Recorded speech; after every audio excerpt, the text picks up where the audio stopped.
In this lesson, you will learn what you need to get started. So, like you heard in the introduction, you're going to need DaVinci Resolve. DaVinci Resolve is a piece of software made by Blackmagic Design. Now, if you're not into Blackmagic, don't worry, there's no actual Blackmagic involved. Blackmagic makes a bunch of products, from TV switchers to little gadgets that convert signals to different signal types to cameras, and they make some really fantastic software called DaVinci Resolve. Now, DaVinci Resolve has evolved over the years, and now it's a very capable editor and an extremely powerful color manipulation tool.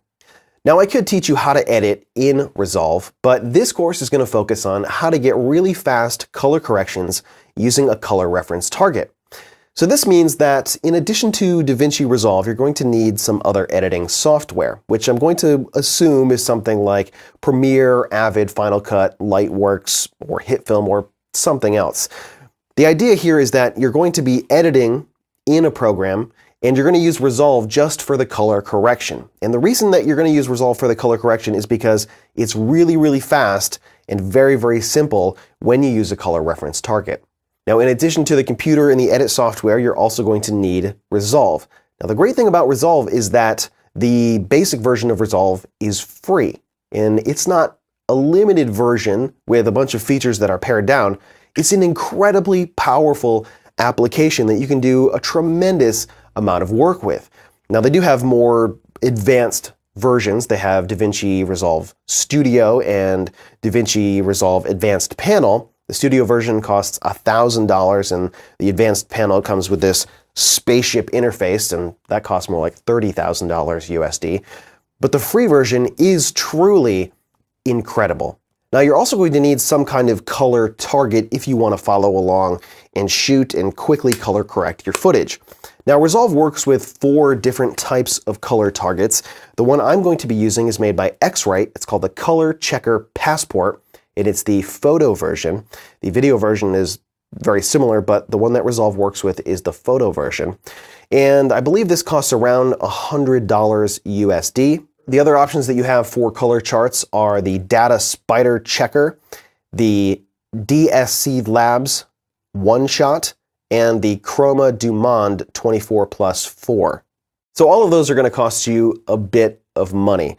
I like this X-Rite Color Checker Photo Passport because it can be used with photography, and it's very, very useful to color calibrate your shots. And it essentially works in a very similar way, but instead of Resolve, on the photo side, you use something like Photoshop or Adobe Lightroom. Now, when it comes to computers and monitors, I did want to mention that it's fairly important that you have some kind of calibrated computer monitor when you're making critical color decisions on your video. Even if you have a really nice monitor that's factory calibrated, that really only gets you so far, because nearly every monitor that I've ever seen made in the last 5 to 7 or 10 years has an LED backlight. And LEDs change over time. Their color temperature shifts over time. And so if it's calibrated from the factory, that's fine, and it may look good for a month or two, but then the color may start to drift. This can be affected by temperature and how long the monitor is running, so it's really best to have some kind of calibration device for your monitor. But not to worry, that's also relatively inexpensive. So a monitor calibrator is going to run you around $100 USD for the basic versions. I like the units that come with an ambient light sensor because controlling the light in your space and getting your monitor to match the lighting is relatively important. Now, when it comes to lighting in your edit space, it's best to have no ambient lighting at all to completely block out any windows, and then bring up the light level to a low or moderate amount with artificial lighting so that you can control where it's coming from, you can control the color temperature. And that's really the best or ideal setup. Blocking out the light from your windows is pretty simple to do.